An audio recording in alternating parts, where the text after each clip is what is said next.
Buterevu oli ku Jonike Media yonna gye musinzira okubanga mutulaba mwebale nnyo mwebale ddala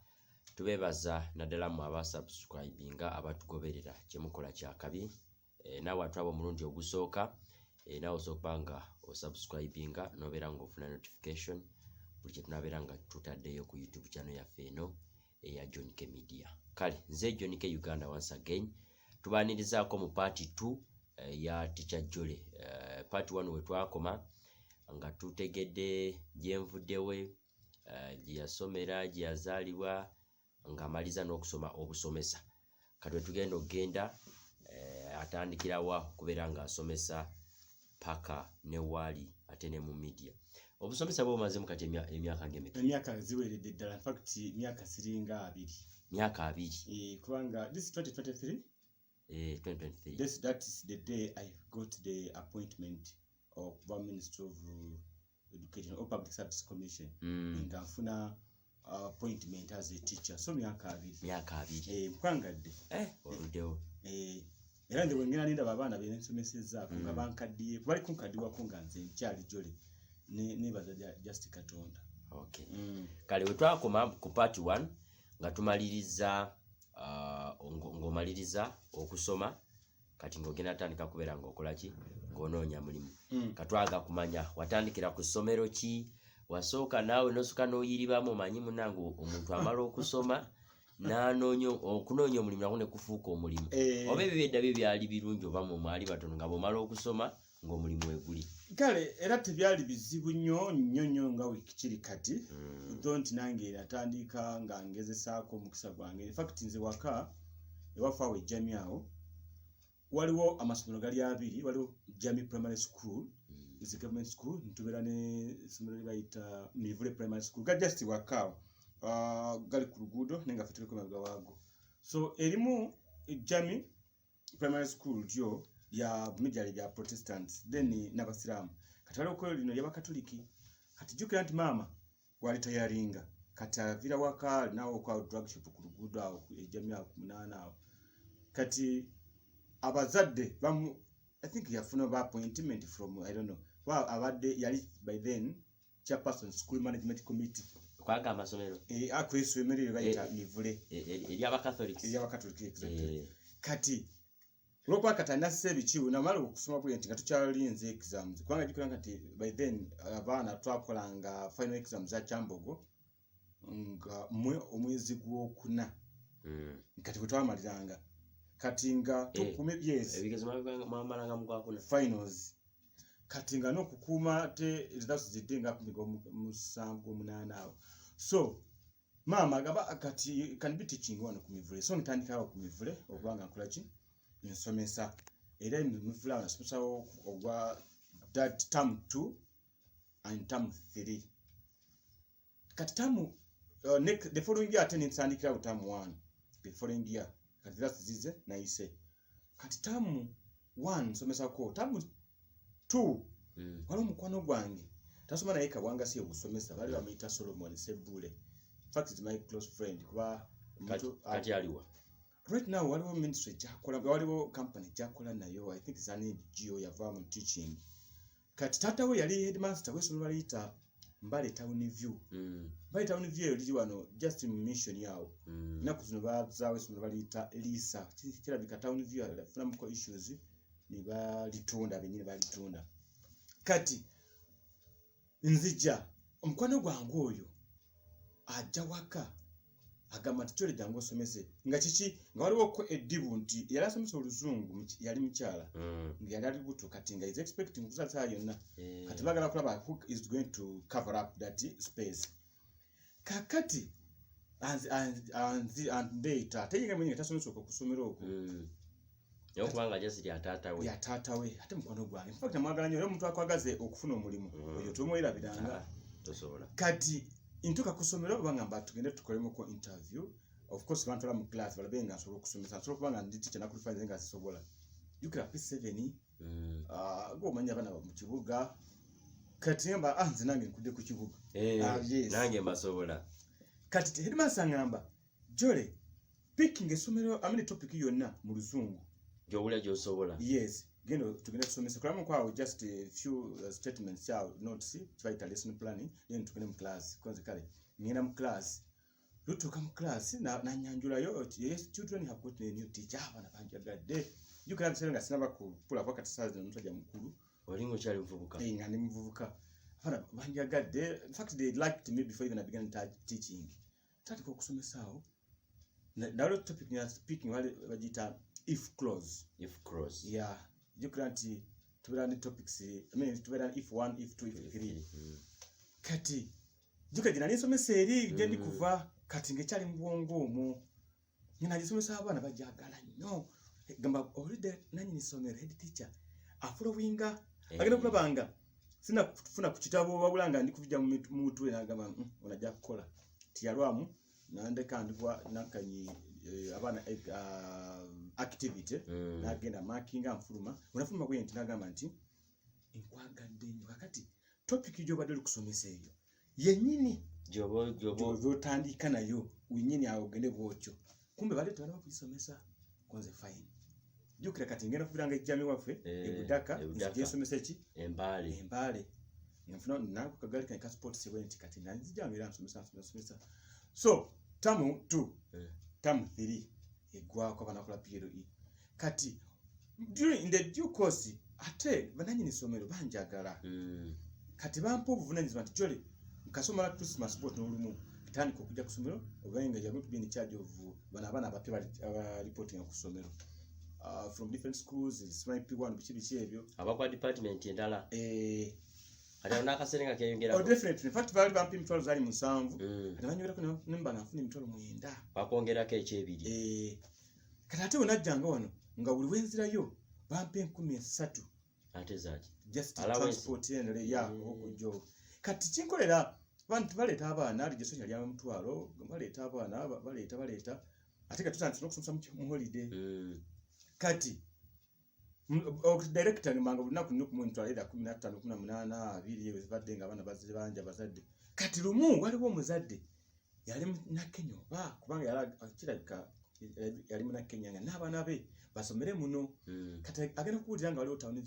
wala zino konjeru simanyi tawa ba Grace Primary School bazze on Tuesday bakaja amasomero gali ko wano aga private gali tawe mbali town view waliwo Covenant twaliwo nesomero bali bayitanga Elgon road kyaliwo Elgon awo kuna boa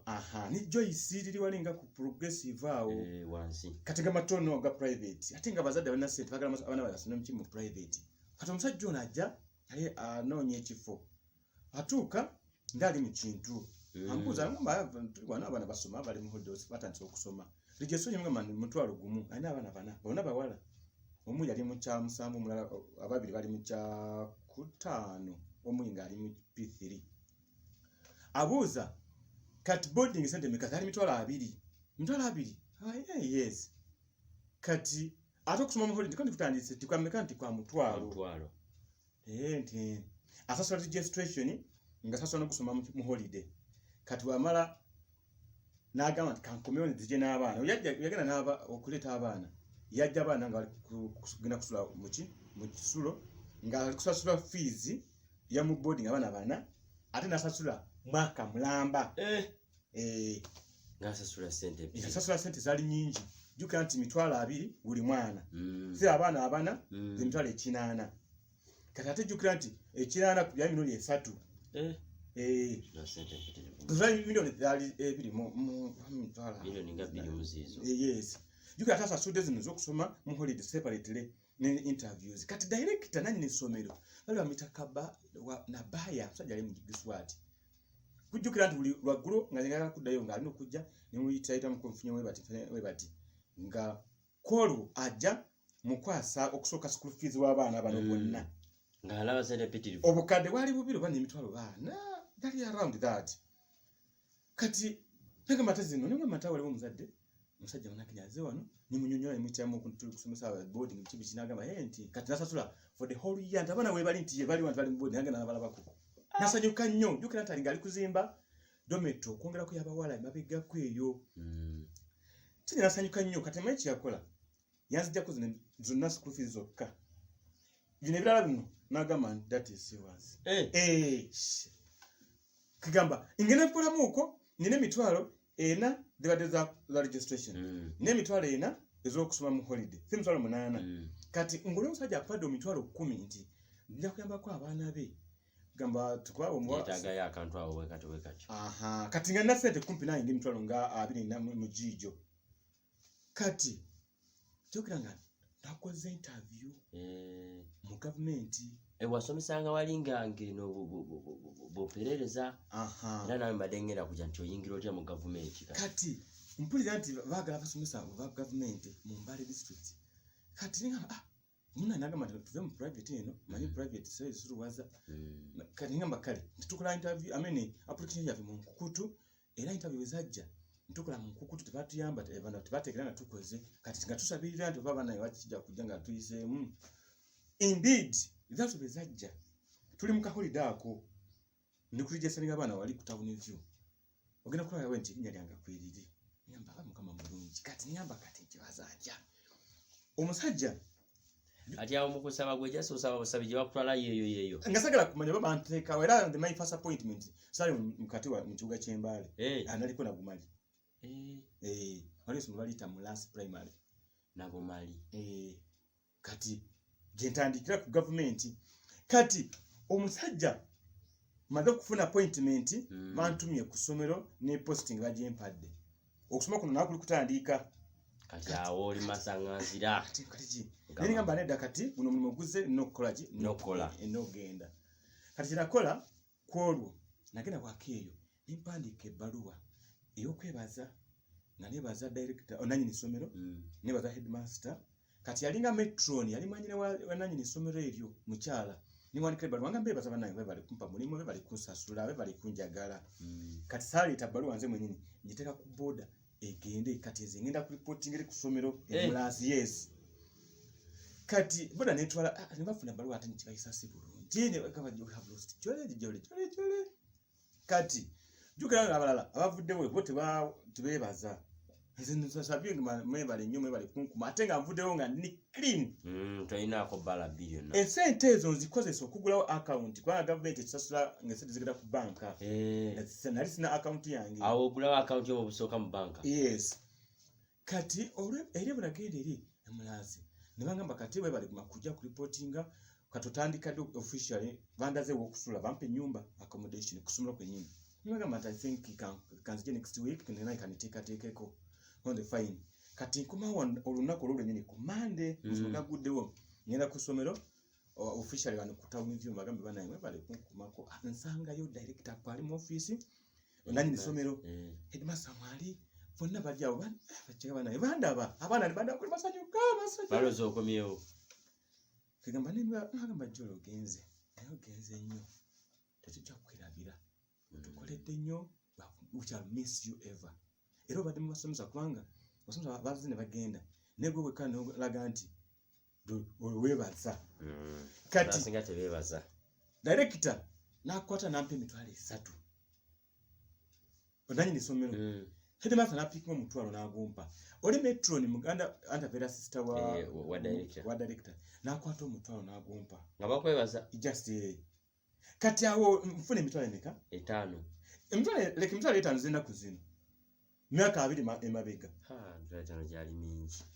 emitwalo zanyamba nnyo okulaba nti emitwalo gyali mingi juka siri mufumbo kati zanyamba okutandika eri nange nguleko obuntuntu bunyambe ku murumu awo biki ngenda awo tandike nabumali tandika ku government kati nitandika government basoka kwa seremeka na government tell ntono tufuna emitwalo zali 10 na nebidi mu 10 n'ekintu 12 wale badde ofuna 7 mwenda wano 12 nenga jukira nti ate wano wala insomesa wano nali kumpi nsuka huko kubanga jukira nti ku weekend try tufuna nko ku sente yes ku weekend ngojja no somesa makwayo either kunsuka kasanvu kakaga buli weekend ate de kakasanvu kenda kuzina akedda myaka 2 in fact akasanvu wange Kampala twagendanga zali Kampala twagendanga 15 kati webiri kitundu kwesatu esatu so that is it so kati ntandikire na kumali bulamu nawe gamba byachalo samanyiriza gamba wali mbadde ndi mu kibuga abana ba kibuga muri kulya lunch breakfast nungi abaana ba mchalo kugamba okupikinga oluzungu lubasumbuwa naye ne bampa P7 nsomesa P7 so kwe kubanga maliriza nti wene mutawuni nvuddeyo kati njeri emulazi kati emulazi jokera nti ntuseewo tebamanyi kitendi njagala ebyemizannyo nze era ebyemizannyo ne bintusiza si okumpi kuno tujja kutuukawo so emala nsomesa emyaka ebiri nzija mu kibuga ky'Embale kati nga olotekamu okusaba nti njagala munkyusize oba lishafo bwe yajja noweka nga bakusudde Embale nedda jukira nti Mulazi mu Mbale district ate no tuli mu Mbale city before yali Mbale municipal nga bali ku payroll za njawulo era nga wakibuga wano wakati togenda eri wabweru ate oli wabweru mu kibuga ali mu district tojeno kati kola nti okujja muno jajja wange the brother of my matano matano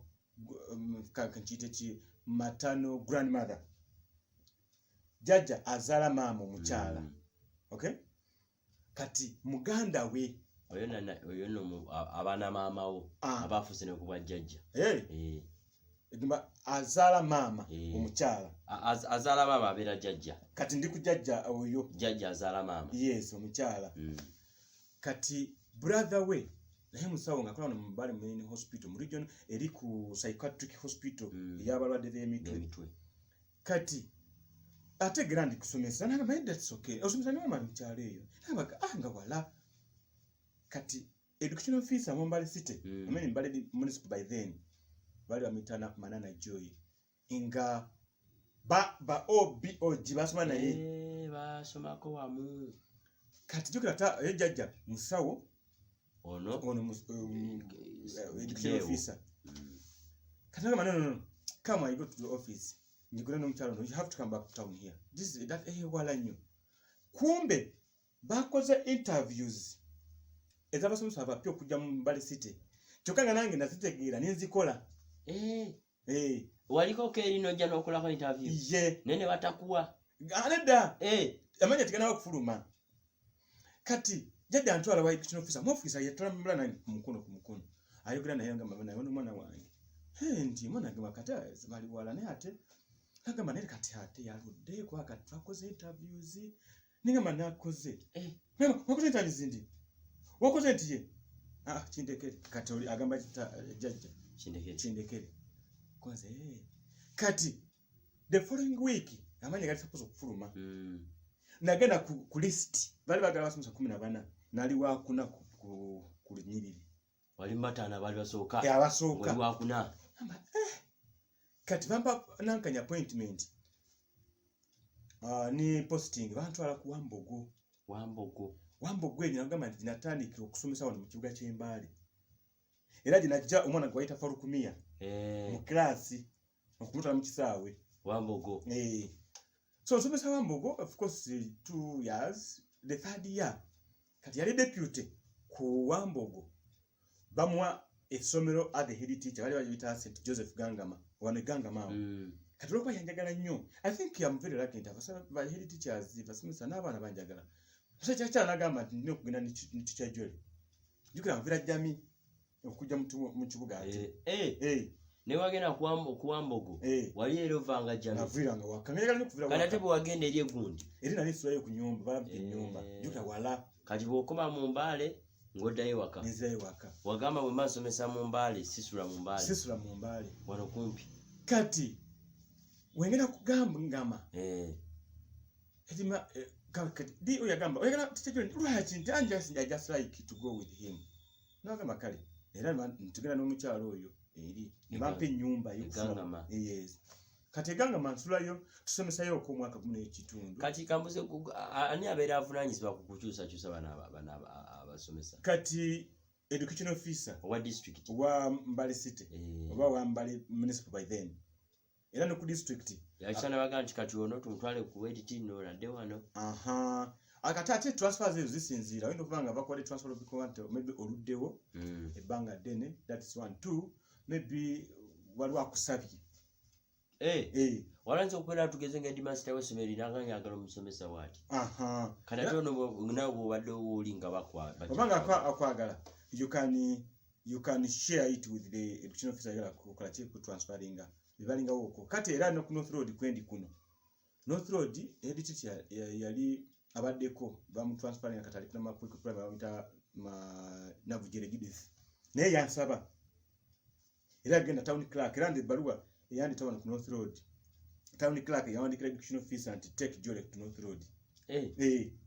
ngove ena matala soke tutambule wali turabe packet tutuka ku kati nva nsomesa kugangama emyaka ebeka nawe ebiri kati waliwo ku fighter transfers awo kati ku transfer nani kuna kugangama nga kuna matala ono nakujiri Judith ono yandija kuna matala kuja ku North Road kati kali kuna matala kati ansaba ngene nsomesenga ko kutu part time kuyamba kama na P7 wango lw'oluzungu ndolumanyi okusikulimba olusungu by the grace of God yona jesumisa abana babitegeera era abana have become my ambassadors kati ono mchala no kuna matala Judith agamba ansaba nyize nsomesenga abana ninga tabana bjukula banji strings ziri satu bana banji yamba kale niwayo kinga kati nga osomese ganga mabo osomese kuna matala yes kati atikira kuganga mabana batono ate eri banji kati nga making sure nti sawa mwenda mba ngeze kuna matala imbira paka sawa emu nga bampe mitwalo 10 yeso okwera part time yes kati ate mitwalo kati ngezo naziva mu government ezo zivude kusomera awo vekozemo omulimo era masomo ganyi mu kibuga ky'embali kino basomesanga bafuna kosente bazita PTA kubanga mu kibuga waliwo kusama money zisasulwa abazadde kati ate nga kulomukaga bampa omutwalo kuna matala kati emyaka naliyo omwaka gumu kati omwaka guli omukyalo oyo agamba I need Jole wano kuna matala wali osoose kujja ku loan kati bakusayiningira na permanent ubwekiri kati agamba kati nange ngamba it's okay naye ate jukira nti eri kuna matala mimi kuganga mamba ni nyumba ate na matala ate wali nyumba akali it's okay kati the year they transferred me to na matala ansabye gwumaka kuva mujjawo bamutwala ku Mbale police ni kama teka kino ki Mbale police yes teacher nali somero je liba litambale police primary school likyaliwo kasirira wagako olaba kubara kisolaba makunanka nyawo ku awali ku Central Market mubara kisomo mundu muri mesomero mubara kisomo mana bambala I think dark blue nali ya government kati bamutwala awo nga head teacher kati tabanga wakula lusanga makati sina tegera nti bakundetera acha musase bulungi so simusa kuna matala so ne bende basana babera bachusa bachusa kasobera ko I mean 5 most especially kati naku zino 7 years and above chichi yabasinzira ko bagamba ofuke di master two things one ono kubango ne papula at right now ono kubango na bachelor ngazisinga kuzaba asomesa bano yes that's one two ne record jo imabege ne badiki okay era government yekukuza government yekukuza nanga through education officer and inspector one back following up then experience franka they cannot pick somebody wakasomesa ke myaka nziri mukaga until head teacher weno kwa ngokoze myaka nga 10 ekitono nnyo kalenga 15 15 so mbera kuna matala era kuna matala oko ate wenakolera erinnya era erinnya lyange erya Jole singa olizanyirako oyinza okufuna ebizibu mu kibuga kya Mbale kino kubanga in fact ndina twali ku lumu twali batwalina isima kalema batwalide wale okukola waguna naye nga we twali tukenda kulaba mpira first of all ku gate before mbere mu mawulire nga ku gate tukaona teacher Jole yingira erinyo likola nnyo ku matala kuna amatala kike wakola nnyo kyatuka ekiseera erinnya lyo limanyike ebintu byali bibiri kugamba mu sports muno kugamba negera newayo ngamba I think that is kwanga nkyagala nkisobola nazanyo emizanyo zino kuva mu primary paka wentu kido kuvanga mvivamu okuzanya nze mwenyini kati ndaba mu mutima kweguli kati ndaba nti unabana ni talanta ndifulumyeyo namasala yetu asomesa abaana tugamba bayita bulungi era nze kyali kinzuwala nnyo okulaba nti obanga tusomeseza by the end of the year abaana bakoze PL results okukomawo nga kiziwatira nnyo omusomesa omulala we subject endala okusinga akuyisa abaana okusinga ku English English yali esinganga ya in ya out era nafuna ko ekirabo in fact sawa nafuna ekitande kirungi paka kati wekiri a big bed that wooden ngakikoze mu mivule wakusomesa abantu abana bayise bulungi so ekyo nekibeereeyo kati ate n'okusoma abaana mu mizannyo mu sports kwegamba natukitira na matala nebera kumpi olumusinga division mvye mizannyo kwali lumu you can't Mbale City by then ngeri Mbale Municipal Council twagana ni divisions 3 nga tubera industrial division northern division and wanale kati lumu tugenda kwesinkana mu football netball volleyball n'ebizannyo mirala kati lokwa tuna division 3 ngati tekinywa bulungi kati nsaba sports officer nti muleke na matala eje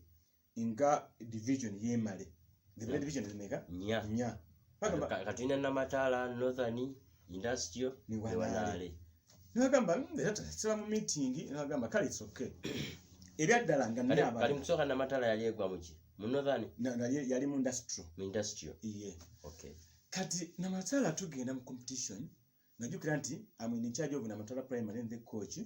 atenga nze coach wa industrial division kali kuna matafukanga coach kyava kuki headmaster akulonda wali oyina bipapula wali oyagala bwakazi no kisalawo kikwasaganye kati buli somo lyembaddeko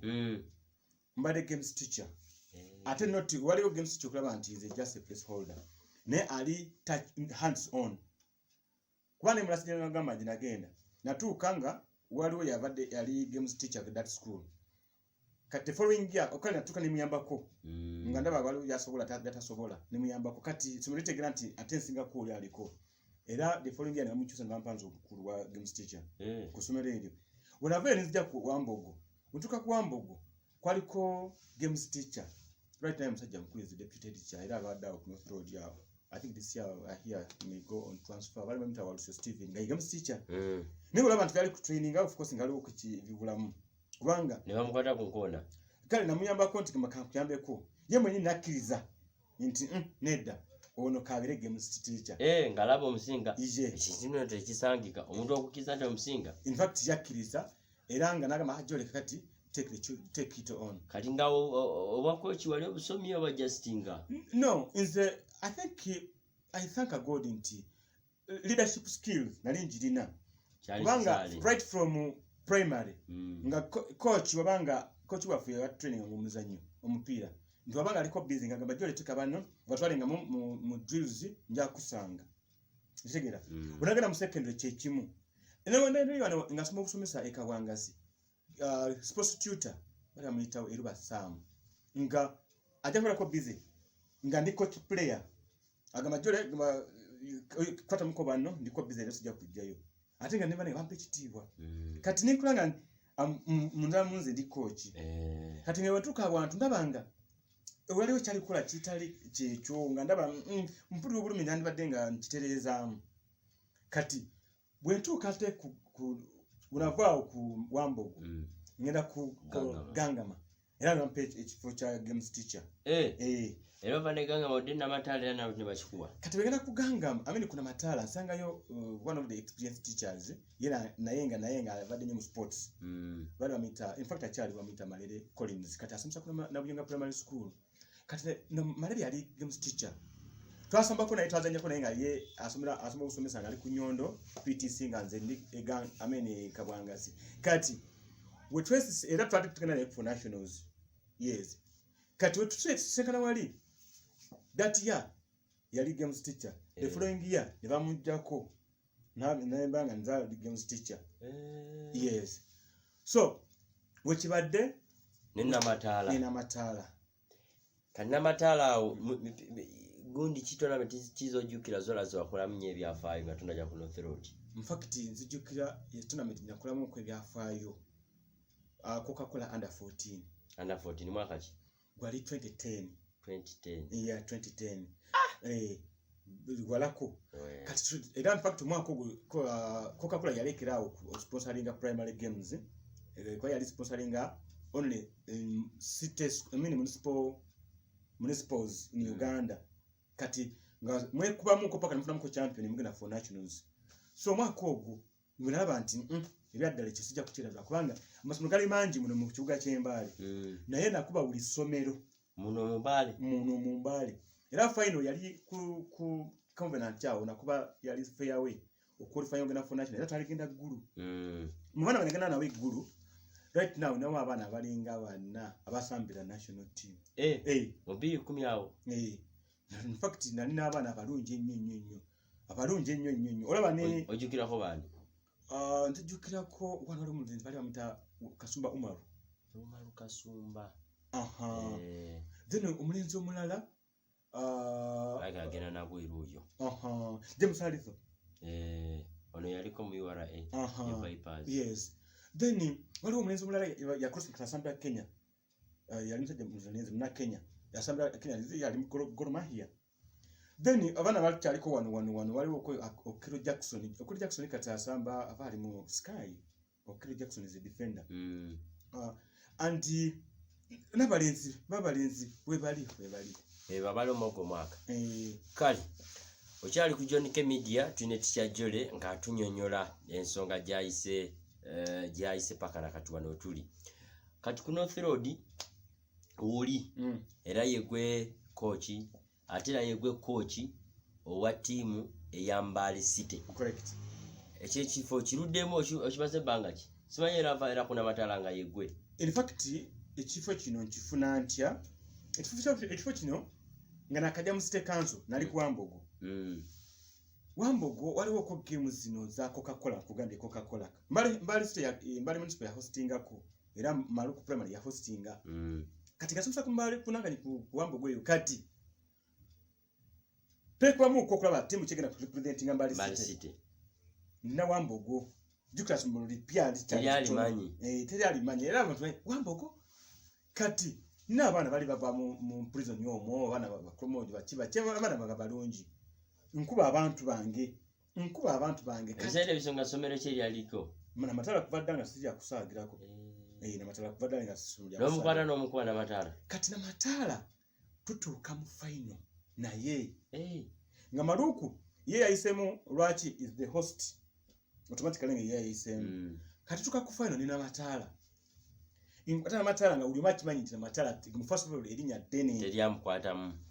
tugenda twekuba omupiira kama ubendulu nevuga twagusambirawo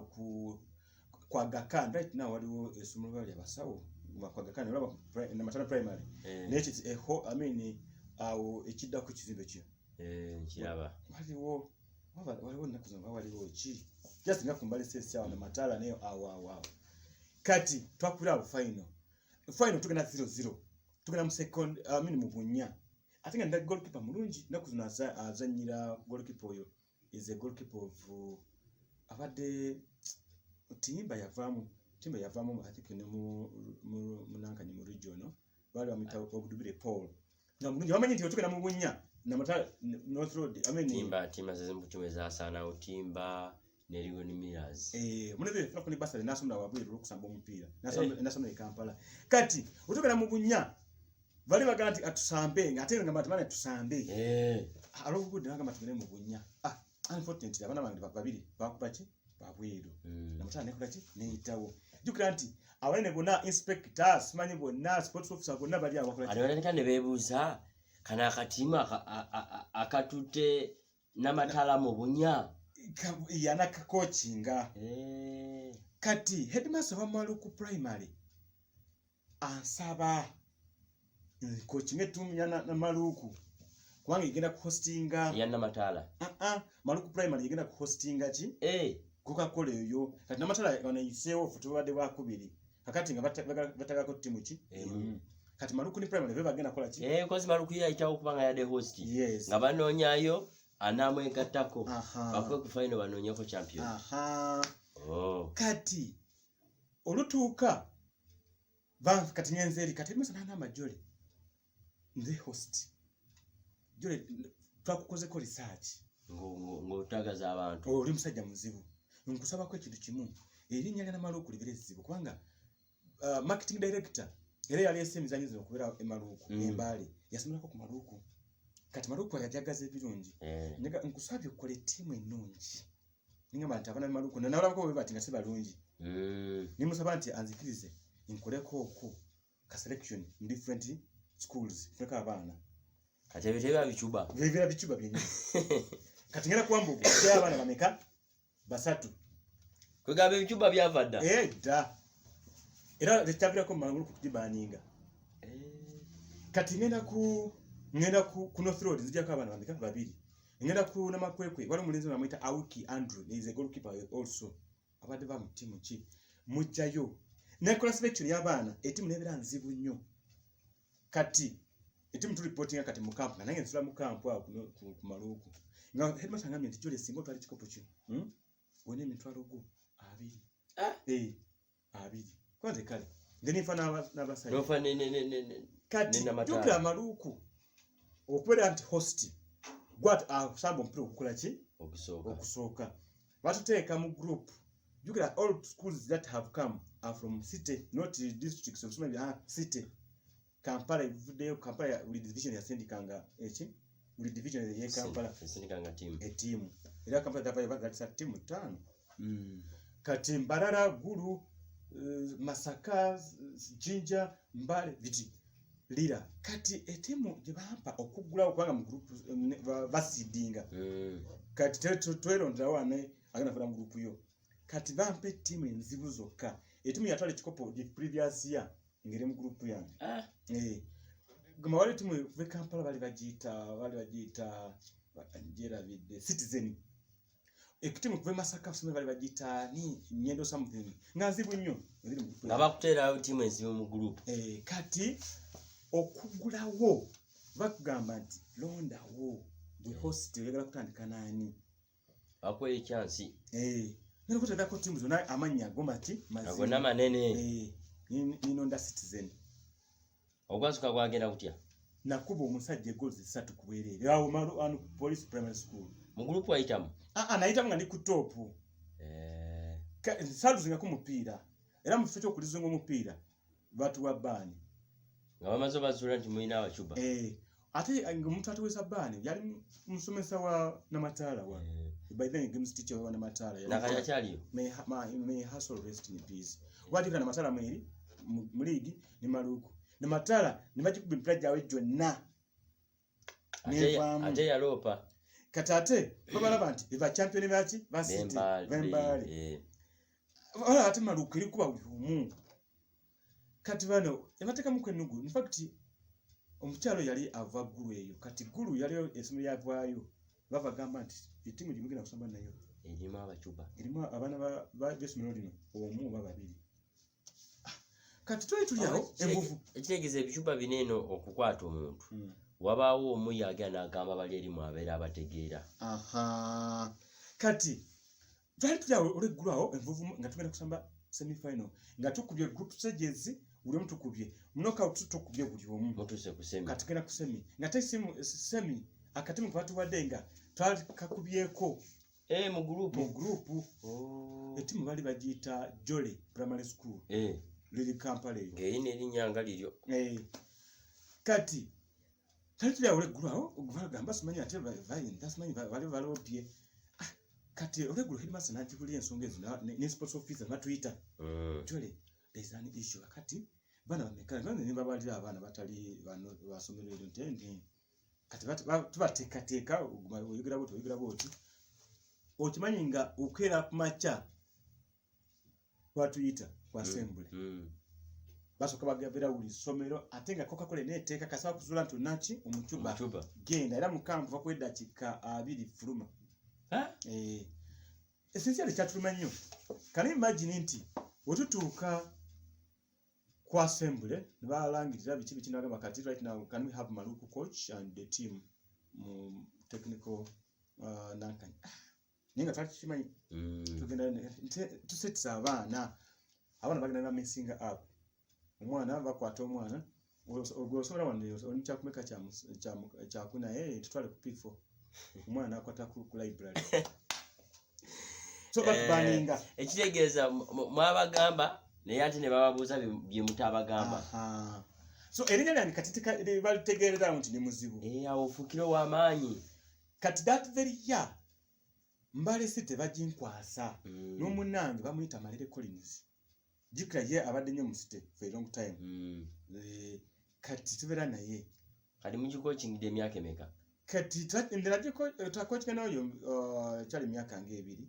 naye nga waliwo kuba nti naye of course nga abanene baffe babeera nga betegereza who's doing what bamuzika balaba nti amuwaffe ne bagikwasiza ddala ettiimu kati emyaka ziringa myaka nga 10 then in charge wakawangula ebikopo nga mmeka City wakajawangula ebikopo mmeka nakaberako champion wa Uganda yonna omulundi gumu champion mwaka kyogo that was 2011 twali Arua Mbale City yawangula twagenda ntuleta ebikopo byali mukaaga football boys football girls okay tulese netball volleyball kugamba okupiga tagatabet nga mu Uganda mwonna afe ba champion ogo bili kula mutoja gwelabira na Matala nga eriko a half of the players nga bavudde kuna Matala wangula waliyo kyali kuna Matala kyali kuna Matala North Road wojide wo wakawanga mbeka North Road kati guno omwaka guno gwengene okutandika guno gugena kula gwa mukaaga ngoli ku North Road ne uchanajja ku North Road in fact najja ku North Road era ba head teachers bakimanyi ne bakama bange inspector of schools education officer ne sports officer bakimanyi nti singa olobera jjo kugenda ku kisaawe omulobedo okusomesa oliko kasagana muti togenda mu kisaawe kitegenda nti onganya okusomesa North Road banajja the previous year bali tebagenda ko mu muzanyo gwonna nga bintu babifaawo nga tubavudde nga tukavagamba nesera kuva ku headmaster head teacher wali kupanga tayagala bya mizanyo nga nawe ali ku handlinga team manager nga tubimanyi nga kati buli wogenda of course you are losing ate bate kusemu cent nanga next time don't want olwakadde nakadde kagenderera twogere katona tuje bayaka kumanya briefly kusigina FM wojja wotya katono nyawo tulenga tumaliza kusigina FM nzijawo wali omukwano gwange kati nakuzo nakola ku TVM e Kampala eyo bali bamita Mustafa Semugenze yali asoma journalism kwa ayu kati nga baba sindise mu field kufuna local football news local sports ansanga mu stadium tekati kugenda kutwala abana imubende for nationals that was term 2 kati nga bavera mu pavilion ne bawo kina bya nkola bichi so luma saba afune ko interview ne wa interview nambuza abana bagenda bichi nimubulira agamba nansaba naye kati tusobola okukyazaako ku IUIU n'otuwako ka story bichi ninga maisoka ikanikam kati ngenda ku IUIU manager wa IUIU station manager Yusuf Mayanja Musisi agenda kuli eddoboozi livaamu ebigambo eby'obuvunanyizibwa ne bajja nga omanyi ajja n'alongeza through nga wali agenda mu production room alengeza aba musajja kati ne banjagala nga sibimanyi nekula byange so balabanga solo analysis nalane ndikuddamu bambuuza simanyi bikola analysis simanyi kati bansaba nti can I be coming nkoleko nabo ngo baba na program etandika saa 8 paka saa 10 kwa 2 hours bansaba nzijengako nsoke nazijangako kati tukesera nti Signal FM juga kwaliko Isma Kalima yekani yakola ki sports yeka akola analysis game zone commentary ni Musumbu abo jali akola naye nga yavako kati Isma asaba Mayanja tamfuneko omwana amuyambeko ku sports wano kati mulenzo no Mustafa lokwa kati alama kiwali nze asole kintu bagamba tikale kaso kaberengo yoko nga utukunonyeza omuntu omulala ngane wononye omuntu omulala yes yasoka jeno ngasoka jeno juga tukola naye eri kati nansaba tugende tuvire ati eno ku Signal FM tujja naye eno juga nati atemvya yeno aya yuba kimanyi nti suppose kuvira yo ku analysis nimpera na ku Signal FM nga tukola eventually bafuna ku Signal bafuna omulenzi bamuyita Kaye Kacheza ne gundi n'olyani ole mvuke yakuleta yasoka na yakuleta ngokola just bukozi yatenga just nga kuchaziza kati kusiguna teba kyagala nakyo kati bafuna kaye chutikaye yasoja naye yamanyi sports bulungi so wajja olina gamba kati zikanzeyo ki kwayo era yaberayo ko for 2 months oli gundi oli kaye none Mustafa kati ono yajja namuteekateeka n'alaba kale ajja kuba ng'akola ki Mustafa dayo kwa ayo kaye atulawo kati ni Isma Kalema kati musono nagamba ajja oli tuddeyo eri ekwe yalinga muntu owolaga wendaga kati bututuka eri ate kumbi ate ono kaye aba neetaaga kwayo wano ku Signal FM kati lumu kacha kugawaberawo ng'oli hot cake kusigina wakwagala ayo wakwagala kati lumu mba ndi ku ngenda lawo jali ndaga kaya kubulisi mujole kuni jangu kati nzija nika kozi yabali evasawa meka yabali nakuzanjawulo ngamba ku weekend yabiranga merosa ku weekend eringa tebeera omugena mugye yokka kati wano jikula na ku Saturday games ntandika saa mukaga cheza ku Saturday waberanga ene nako esinga ngobereri yes kati oluvanyuma ayo bala bantu banaita ko kunsigaza ngasiba yini sikino kiba planninga kati sibimanyi kati lumu mbande mu class ku North Road nsomesa mfuna esimu jole bakwetaga wano mu kusigina ko tichi yangu ako manager ali kwetaga yangu ngani akukubira yali chutikaye yangu ako bambi ngamba utakozo musango ngo mani kumpeo tuvula igambo bingi ngo bali kumande atinga sanda tafata mu mpira ngachimene mambe tayogede bubi ne mu mpira waberanga mu ngapita mu ko ngapita yo ngantubira mu kula analysis ko so nakola game zone no nalindi abantu teka paka mu timu kwa analyzing emipira gino ne mfaka gena ntide ngamba bachiche unatoka mu office ila ndigena straight mu office wo mchala bamita Annette somebody station manager kati ntuka mu nambuza tichejole how are you I'm fine ninga ni suspicious nambuza tichejole wandi yagado kula ku Signal FM for how long ningamba nze for as long as you feel you don't want my services nenga it's okay that I'm around nenga so umwura mu content magala services zange nanze kwanga I have a government job I'm paid so it's okay nanga mai katika yo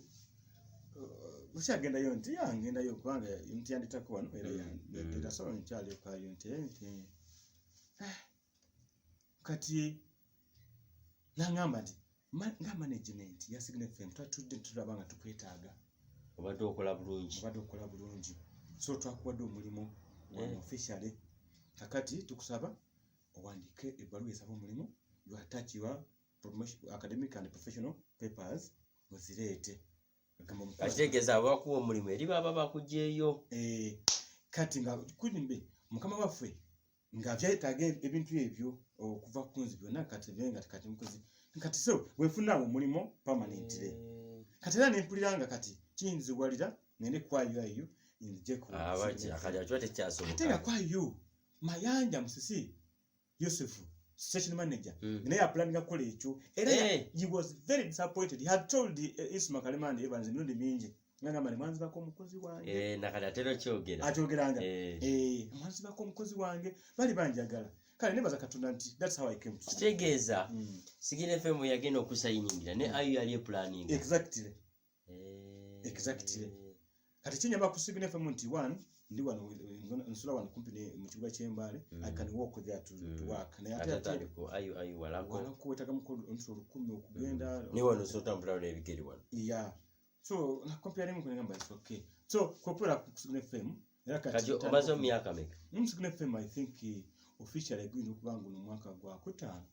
in fact guno gwentandika bajanga mu 2018 awo around that officially in fact officially ndi kuva kati mu mwaka gwa kutano ogenderede so fembero gisanze otya ku Signal FM ku Signal FM mbaira nadala ogenze ku radio okay byoyogero bimanyi ne kati otuse yolunse si profession yo muba musimanyanga ethics bike ebyo ebyuma embera bwetyo ate byoyogera ku byuma my first time ogenda kumpewo nzeka nafuna challenge kubanga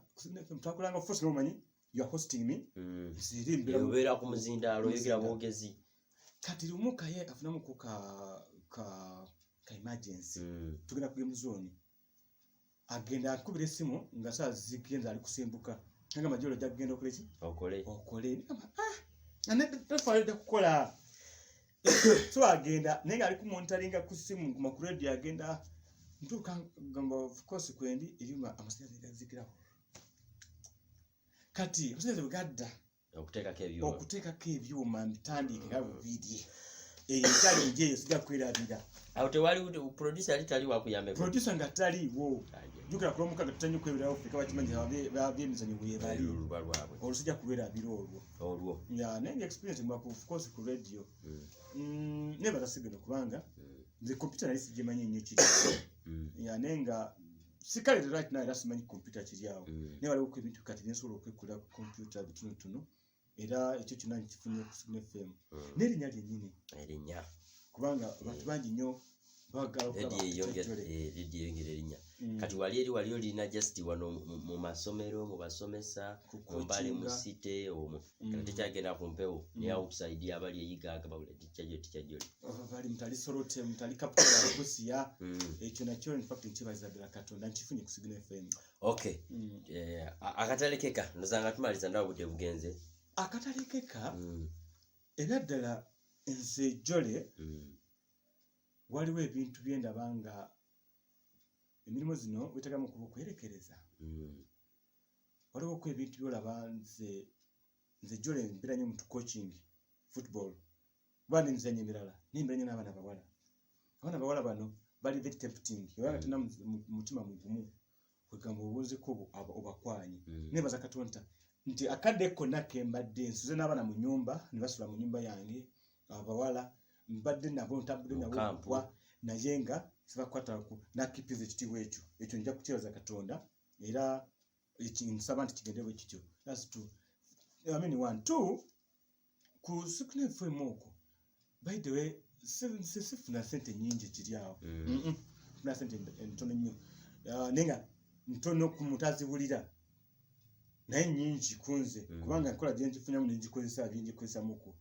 ndabika nti bingi naye nga byonna kugamba nti twali kalimo kabi buli mulimu gwonna buli bwogufunanga gutwale nga kinene kuba guyinza okutusa ku kiri kyoyagala kubanga nga we payment irinya kati dene omuntu ayinza okusanga kwe tikyajjole n'agamba njakuleeta waddize waliwo yatuleetera ettooke wali mu World Cup kati ekyo kyokka nga nkibaza n'ekirala nti mu kusomesa nze mwere mu kusomesa temulimu sente ziri awo nyingi era baga abasomesa be bamu ku bantu abasinga okubeera abaavu yes naye nga obeera mwavu nga tokimanyi kyoyagala kubanga omuntu oli kufuna omusala every month sente tozifuna nozipulaninga bulungi gamba oyinza okusinga n'omuntu afuna obukadde obutaano naye nga tazikozesa bulungi wakati nga nze right now namma omukyala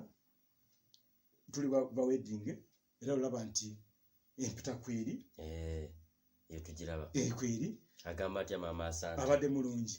ankumye tulina abaana baffe tulina amaka agange katolika agaffe agejjami naye nga tulina amaka agaffe ga mirundi ezo esatu nga mama asante yagavunanyizibwako kati tulina amaka nazimba amaka ebutaleja gemalira ddala era kati family laba kyeri otukawo n'abantu amaka g'omuntu n'ekibanja kinene kuliko ekazi 4 kyokka nejuzi wano nga ku university Livingstone University wano nawo ndikusimba wano ngo ogenda ngeka monko yes nga kava wano nga ku industrial park nawo tuzimbawo amayumba gange gabapangisa kwegamba kyona nti kukola nnyo nakugumiza ku savinga nakumanya nti enkya ku mulimu guno kwendi enkya siriiwo leero kwendi enkya siriiwo I think kyekyo nenga obugumiikiriza n'enkolagana ennungi mu bantu kubanga nze jonika katubadde ku Signal FM sizijjuka twali tuyombyeko naawe n'abantu abalala bonna abo kyekimu ku ssomero ne mu community sikola baile waliwo n'omulimu omulala gwenkola nga spokesperson ku mikolo gy'abantu MC nkwanjula mbaga kwegamba kyonna ekiriwo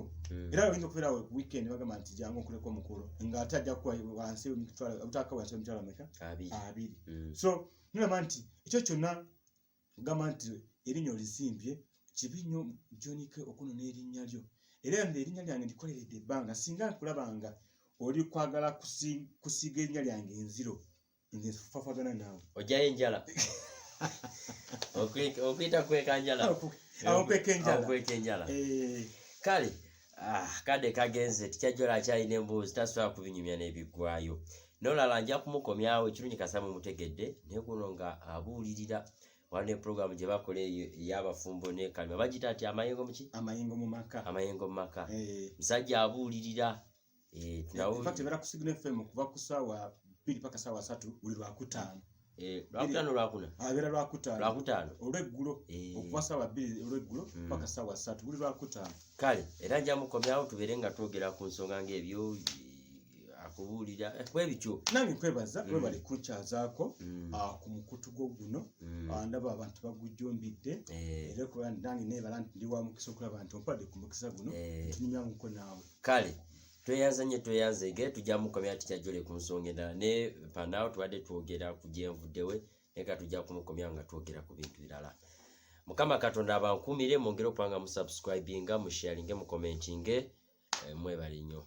sign out